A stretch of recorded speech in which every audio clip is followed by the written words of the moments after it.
Hello guys, this is Teacher L. For today, we're going to discuss about FOIL method. FOIL means F for the first term, O for the outer term, I for the inner term, and L for the last term. FOIL method is applicable in multiplying binomials.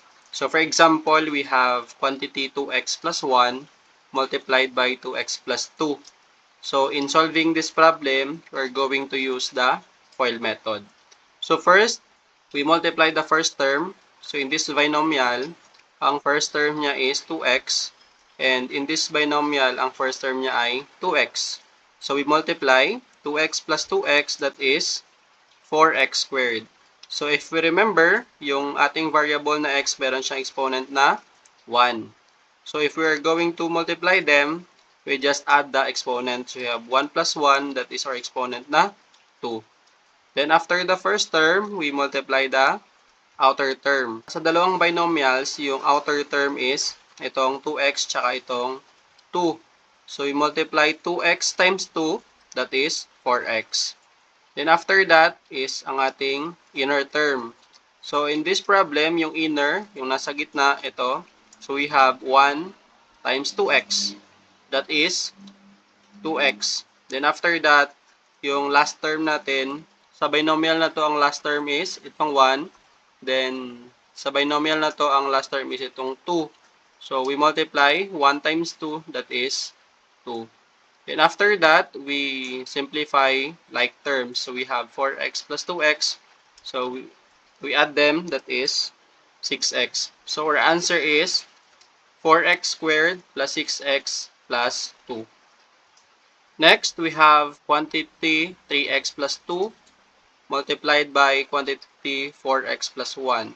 So, para hindi tayo mahirapan, yung FOIL method is pwede natin siyang gawing distributive method. So, first, we are going to distribute 3x plus 4x, that is 12x squared.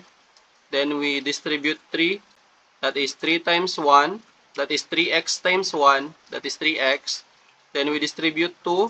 So, yan yung ating inner term. 2 times 4x, that is 8x. Then, we distribute 2 times 1, that is 2.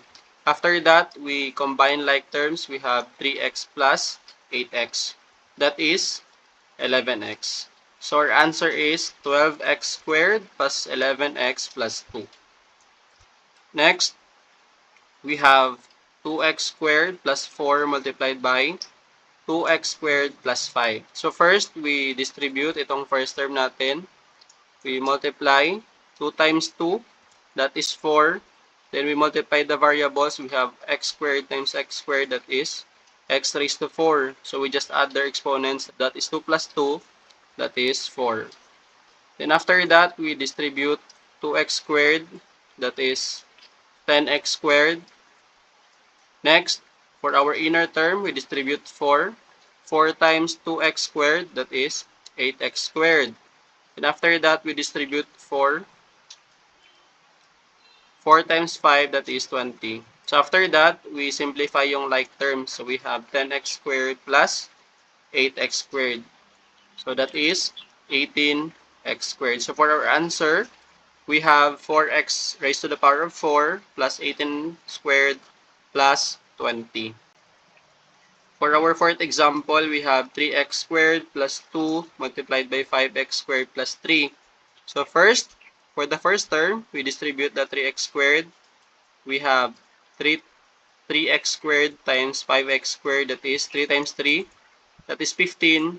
Then we copy the variable x, tapos we just add the exponent. So we have 2 plus 2, that is 4. And after that, we distribute 3x squared sa outer term, that is 3x squared times 3. So that is 3 times 3, that is 9. And copy lang natin yung variable na x squared. And after that, we distribute 2. 2 times 5x squared, that is 10x squared. Then we distribute 2 to the last term. That is 2 times 3, that is 6. After that, we look for the like terms and we simplify. So we have 9x squared plus 10x squared. So that is 19x squared. So our answer is 15x raised to the power of 4 plus 19x squared plus 6.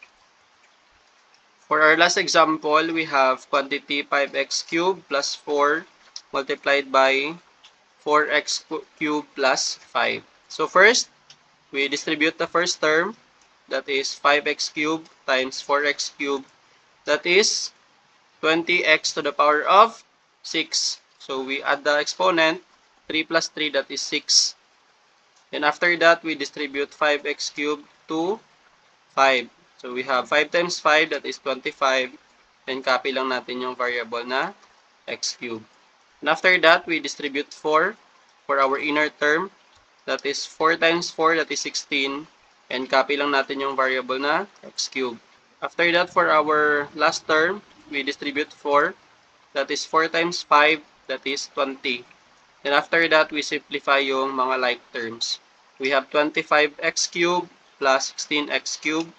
So that would be 41x cubed. So for our final answer, we have 20x raised to the power of 6 plus 41x cubed plus 20.